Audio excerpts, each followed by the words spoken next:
give you my heart.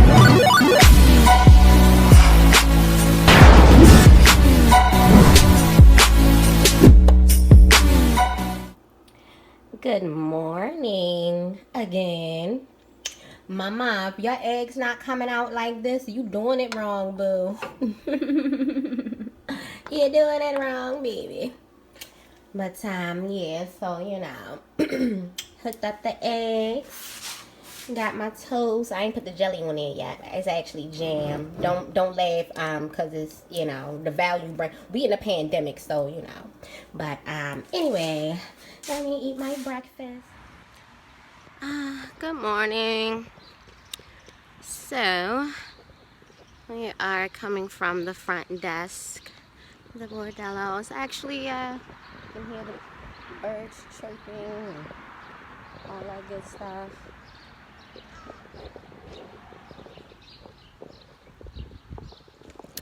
So it's just a really, really peaceful morning. It's anyway, yeah, so the only thing that I'm missing is coffee, y'all, because my diner is closed, everything's closed, so I'm gonna have to order I'm gonna have to order from Denny's or somewhere just to give me some coffee. But anyway, I'll be back. Mamecitas. Ow, ow. Check the shoes. Check the shoes, bitch. Wait a minute, let me see if I can prop them up. Hold up. Yes. Ow, ow.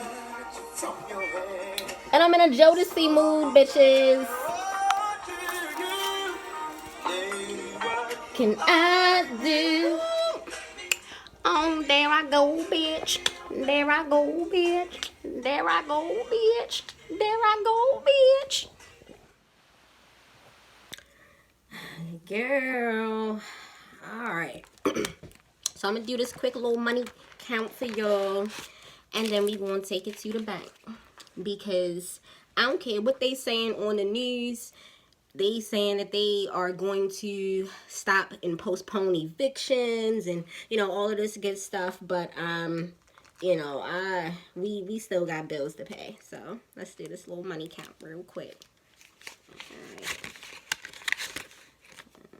All right. 1, 2, 3, 4, 50. That's 450.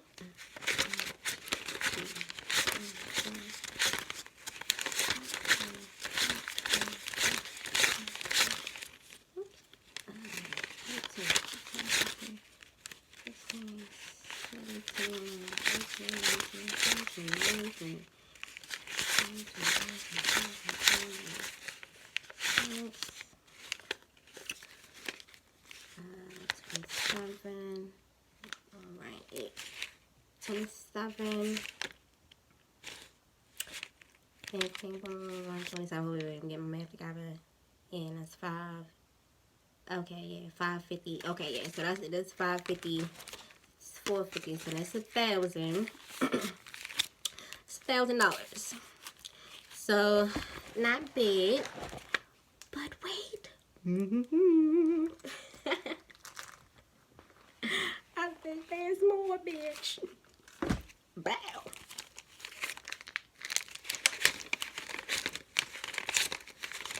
Unless you got it.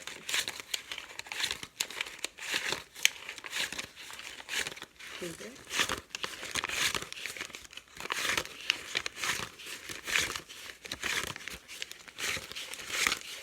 I'm gonna speed up. It's another $1,000, but unfortunately, this one isn't even mine. We got rent to pay. Bills. I'll be back. Let's go see the bank.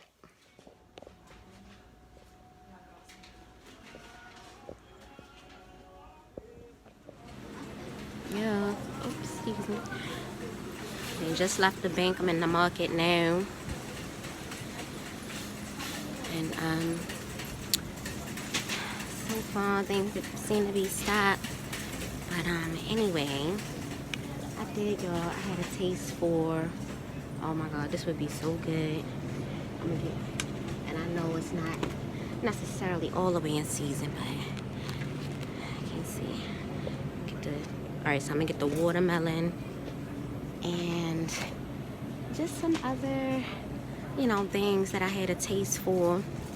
I don't know why, but I had like a real bad taste for some peach cobbler. So I'm gonna get everything that I need to make this peach cobbler. And you know, we're gonna see if we can put it together. Alright, so I'll be back. Yeah. Oh, we about to be eating good. Look at that, y'all. Frying up some chicken thighs. Wait a minute. Got the collard greens.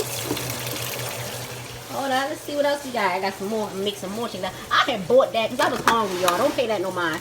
But look, I actually already made my mashed potatoes. This is mashed potatoes whipped up from scratch. And look at this. Hold on, wait a minute. Ow! Peach pie. Girl, girl, girl. I'm about to be so fat and hungry, it's not even funny. But I want to tell y'all this story time real quick. We're going to do a moments. I like to call this segment Moments in Dancer History. So stay tuned. I'm going to call this Moments in Dancer History. So, you know, we've been locked down. Hold on, wait a minute, y'all. Let me prop this up because I'm a y'all see I'm cooking and whatnot. See, I'm cooking. But anyway, alright, so y'all got to excuse this lash. I gotta readjust it. But anyway, so you know, we've been locked down, y'all, and you know, I don't know about y'all, but all I've been doing is cooking and Netflix, Hulu. You know, I might get to take the trash out every now and again, ride to the bank, ride to the market. So it's really nothing to do, right? So I've been watching Netflix, and you know, Netflix is not disappointed. Some of my top shows I've watched. I am a killer. If you haven't watched that already, they have some really, really good stories. Also, if you haven't already watched it, watch that Fall from Grace, the Tyler Perry movie, which has the mother from The Haves and Has-Nots. But also now, let me slide over to Hulu. So on Hulu, they have this show called Mansion Clothes. And it's basically about 18th century Paris and the women who worked in the brothels, right? And I was very intrigued with this time period because this is around the time when, you know, hold on, wait a minute, let me check on these chicken thighs real quick. Hold up. They sizzling and okay, there we go. Yeah, they were sizzling and bubbling. I said, let me check on them real quick. Let me get these greens. I'm gonna turn them off for a second. So real quick, it was during this time period in 18th century Paris where prostitution in itself was, although frowned upon, still considered legal. So for any working girl, what they had to do, first of all, you had to have you had the lower rungs of the business, but on the higher end, you know, most girls had a madam and worked for a brothel. So, you know, as I said, for you to work, you would have to be examined by a doctor to make sure that you didn't have any diseases, pregnancy, so on and so forth. And you would register with the courthouse, the magistrate. The magistrate would run down all of the rules and regulations. Basically, you couldn't be on, you couldn't be in certain areas. You had to, you know what I mean? They basically had to adhere to the rules and regulations of the profession at that time. So as I was watching it, it made me curious. So I started Googling, and I came across a guy named, his name is Edgar. Oh man, I'm about to mess up this guy's name.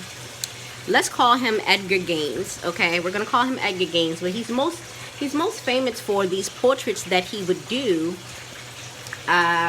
of the ballerinas of that time. Now, why am I bringing up ballerinas when I was just talking about brothels? Well, hold on, wait a minute. I'm prop this up, y'all. Hold on, wait a minute. I'm prop this up. Okay, that ain't working. All right, we're back. So, I couldn't think of the guy's name. His name is Edgar Degas. And I'm probably butchering his name. Somewhat of a French name. Anyway, so he is most famous for the portraits that he would do of the Parisian ballerinas. And he went on to make a painting. He painted a painting, entitled it E Toilet, whatever, you know, something to that extent. Again, I do not speak French. I'm doing my best, but in this portrait, what it depicts is a woman on the stage, and there's a man lurking in the background with the woman. She's a ballerina. She's obviously stretching and, you know, rehearsing her routine. And there's a man just kind of off to the shadows, you know, just kind of watching and lurking her. And why was that important? So again, I was just mentioning the brothels. But back then in this 18th century Paris, that was like the you know, they had what they called sporting culture, right? And sporting culture was basically anything involving gambling and fighting and just masculine energy driven activities. And obviously going to visit the, you know, courtesans and the brothel was considered, you know, of sporting culture, so they would call them sporting men and sporting women. But anywho, so this was one of the only modes of adult entertainment around at the time, because other forms of pornography were basically just in its early, very PG somewhat stages. So what men would do, they realized that again, at that time, you're talking about 18th century Paris, so the ballet and the opera was a very, very big thing. They didn't have Wi-Fi, they didn't have Netflix, they didn't have all that. So hold on, wait a minute, let me check on my check. Hold on.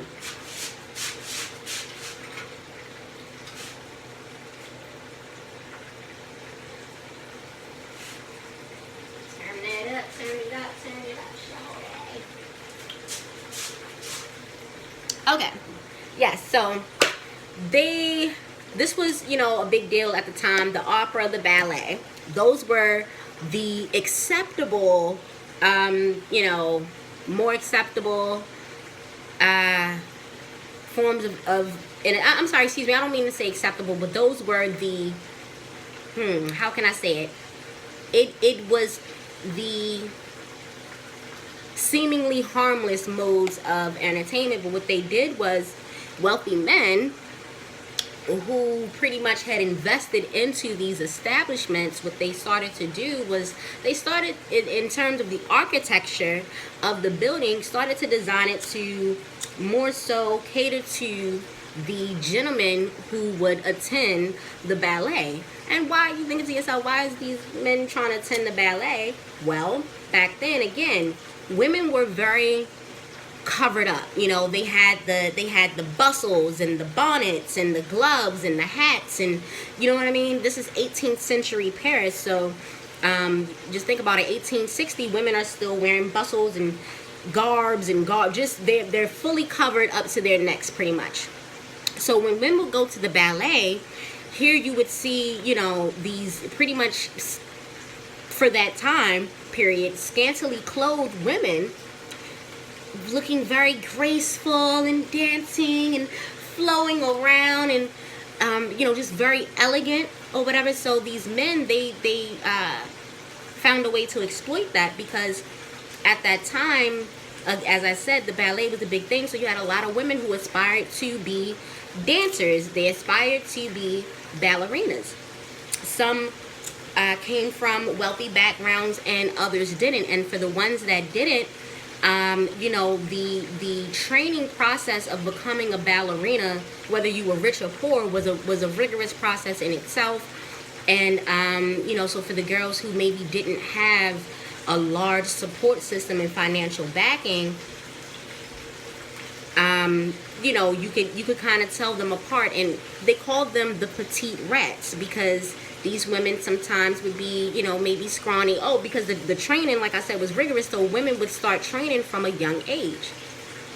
So what would happen is these men would go to the ballet, and I'm gonna insert a picture and show you guys a picture. But they would go and basically watch the women rehearse, and, you know, try to talk to them and interact with them. And in most cases, what would happen, as I mentioned, some girls didn't really have a whole lot of money. You know, so what would happen is some of these guys, these wealthy guys, ended up being their sponsors. You know, they ended up being their sponsors. And of course, you know, there were arrangements made to where, as though, and in some cases it would be the girl's mother who would oversee these arrangements. But because the guy was basically trying to be, you know, a sponsor and a sugar daddy to the ballerina, if he wanted her in that way, you know, the mother more than likely would oversee the arrangements and make sure that the daughter was properly compensated. And anyway, so this was in a very early form of a strip club.